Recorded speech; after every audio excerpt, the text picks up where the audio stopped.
Assalamualaikum warahmatullahi wabarakatuh. Perkenalkan, nama saya Yulansari dengan NIM 0322051. Hari ini saya akan mempresentasikan tugas saya yang berjudul pengembangan strategis. Itu yang pertama ada pendahuluan. Pengembangan strategis tidak hanya sekedar memilih tindakan yang ingin dilakukan, tetapi merupakan proses sistematis yang mengelola data dari analisis sebelumnya menjadi arah strategis yang praktis. Pengembangan strategis menjadi fondasi dalam proses perumusan strategi karena disinilah perusahaan menentukan langkah strategis yang paling sesuai untuk menghadapi tantangan dan memanfaatkan peluang yang ada. Materi pertama yang akan saya bahas yaitu tahapan. Proses pengembangan strategi secara umum terbagi menjadi beberapa tahapan utama. Yang pertama ada input stage. Di tahap ini berfokus kepada pengumpulan data dan informasi yang diperlukan untuk perumusan strategi, yang bertujuan untuk mengidentifikasi dan mengevaluasi kekuatan, kelemahan, peluang, dan ancaman perusahaan secara kuantitatif. Yang kedua adalah output dari input stage. Jadi tahap ini merupakan hasil langsung dari output stage. Kegunaan dari tahap ini yaitu angka-angka ini menjadi input numerik yang sangat penting untuk metrik di tahap selanjutnya seperti IE matrix. Yang ketiga ada matching stage. Di tahap ini adalah tahap pencocokan. Tujuan utamanya adalah menggunakan data dari input stage untuk menghasilkan berbagai alternatif strategi yang memungkinkan. Yang keempat ada output dari matching stage, yaitu tahap ini menghasilkan daftar alternatif strategi yang layak yang telah diidentifikasi dari berbagai matriks pencocokan. Yang kelima ada decision stage. Tahap ini adalah tahap penentuan strategi terbaik. Dan yang keenam, checking atau matching stage, yaitu tahap yang kadang disebut review atau evaluation, berfungsi sebagai tinjauan ulang atau validasi.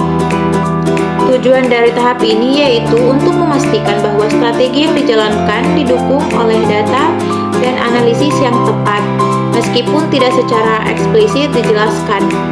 Ini adalah tahap yang sering kali dilakukan setelah keputusan dibuat untuk memantau implementasi atau sebelum implementasi untuk validasi akhir. Selanjutnya ada TOW matrix. TOW matrix digunakan untuk mengkombinasikan kekuatan, kelemahan, peluang, dan ancaman perusahaan sehingga muncul beberapa alternatif strategi. Jenis strategi TOW matrix. Yang pertama ada SO, yaitu dengan memanfaatkan kekuatan untuk mengambil peluang. Yang kedua ada WO, yang berfungsi memperbaiki kelemahan agar peluang tetap dapat dimaksimalkan. Yang ketiga ada ST, yaitu menggunakan kekuatan untuk mengatasi ancaman. Dan yang keempat WT, yaitu mengurangi kelemahan dan menghindari ancaman. Keempat strategi ini membantu perusahaan melihat semua kemungkinan arah tindakan.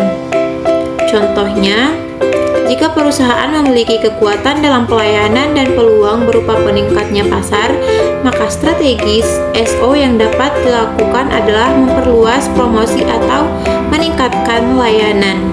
Di sini ada space matrix. Space matrix ini digunakan untuk menentukan posisi strategi perusahaan berdasarkan 4 dimensi. Yang pertama ada posisi keuangan, posisi kompetitif, stabilitas lingkungan, dan yang terakhir ada daya tarik industri. Hasil dari kuadran ini, yang pertama, setelah semua faktor dinilai dan dipetakan, perusahaan akan masuk ke dalam salah satu 4 kuadran: agresif, kompetitif, konservatif, atau defensif. Yang kedua, kuadran agresif menunjukkan perusahaan sebaiknya melakukan ekspansi. Yang terakhir, kuadran defensif menunjukkan perusahaan perlu mengecilkan operasi atau melakukan penghematan. Selanjutnya, kemudian ada BCG matrix. Matriks ini biasa digunakan untuk menilai unit bisnis dalam perusahaan berdasarkan pangsa pasar, relatif, dan tingkat pertumbuhan industrinya. Selanjutnya, matriks ini membagi unit bisnis menjadi 4 kategori. Yang pertama bisa dilihat di sini ada stars, yaitu yang berarti butuh investasi besar karena tumbuh cepat. Yang kedua ada cash cows, yang berarti dapat menghasilkan banyak laba dengan pertumbuhan rendah.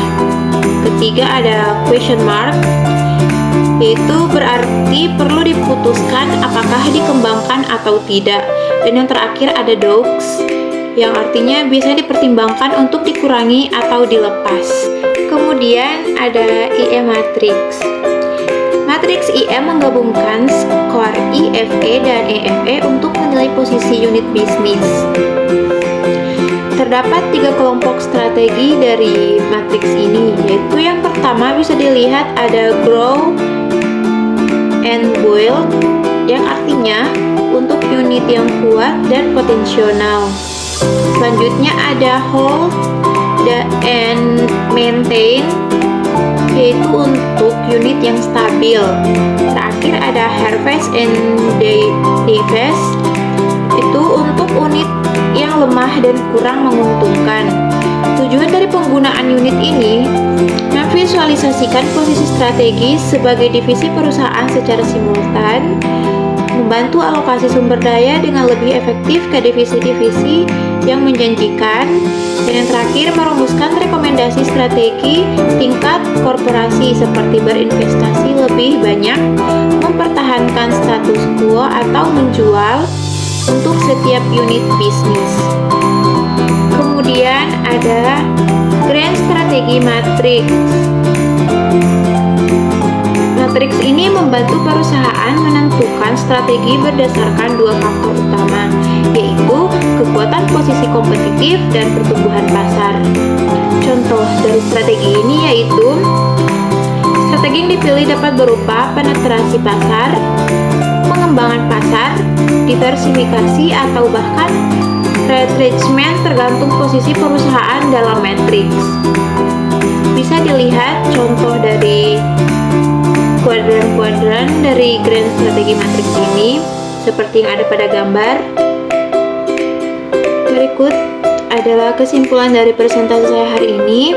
Dapat disimpulkan bahwa pengembangan strategi adalah tahap krusial yang menjembatani analisis lingkungan, IFE dan EFE dengan tindakan nyata perusahaan. Kita telah melihat bahwa proses ini terbagi menjadi 3 tahapan penting, yaitu yang pertama ada input stage, yaitu pengumpulan data melalui matriks IFE dan EFE. Selanjutnya ada matching stage, yaitu pencocokan faktor internal dan eksternal menggunakan alat-alat seperti TOWS, SPACE, BCG, IE, dan Grand Strategy Matrix untuk menghasilkan berbagai alternatif strategi yang memungkinkan. Dan terakhir ada decision stage, yaitu penentuan strategi terbaik secara objektif menggunakan QSPM atau Quantitative Strategic Planning Matrix. Semua alat analisis ini tidak hanya memberikan pilihan, tetapi juga membantu perusahaan dalam memilih arah strategi yang paling tepat, terukur, dan terprioritas untuk menghadapi tantangan pasar dan memaksimalkan potensi yang dimiliki. Dengan mengikuti kerangka ini, perusahaan dapat memastikan bahwa strategi yang mereka jalankan didukung oleh data dan analisis yang kuat. Baiklah, demikian presentasi saya hari ini mengenai pengembangan strategis. Semoga dapat bermanfaat. Mohon maaf apabila ada salah kata. Wabillahi taufiq wal hidayah. Wassalamualaikum warahmatullahi wabarakatuh.